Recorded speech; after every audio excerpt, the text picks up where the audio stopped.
ನಮ್ಮ ಮಧ್ಯೆ ಎಲ್ಲ ಮುಗ್ದೋಗಿದೆ. You please leave. ಹೊರಟಾಗಮ್ಮ, ದಯವಿಟ್ಟು ಹೋಗಮ್ಮ ಇಲ್ಲಿಂದ. ಏನ್ ಅನ್ಕೊಂಡಿದ್ಯಾ ನನ್ ಬಗ್ಗೆ? ನಾನೇನ್ ಟೈಮ್ ಪಾಸಾ?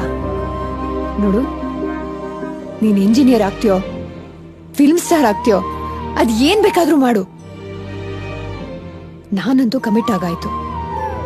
ಒಂದ್ ವೇಳೆ ನಾನು ಈ ಕಡೆ ಫಿಲ್ಮ್ ಸ್ಟಾರು ಆಗ್ದೆ, ಇಂಜಿನಿಯರು ಆಗ್ದೆ, ಲೂಸರ್ ಆಗೋದ್ರೆ ಆವಾಗ ಏನ್ ಮಾಡ್ತೇನೆ? ನನ್ಗಾದ್ರೂ ಒಂದ್ ಡಿಗ್ರಿ ಇರುತ್ತಲ್ವಾ, ಯಾವ್ದಾದ್ರೂ ಒಂದ್ ಜಾಬ್ ಸಿಗುತ್ತೆ ಬಿಡು. ನಾನ್ ದುಡಿದ್ ನಿನ್ನ ಸಾಕ್ತೀನೋ?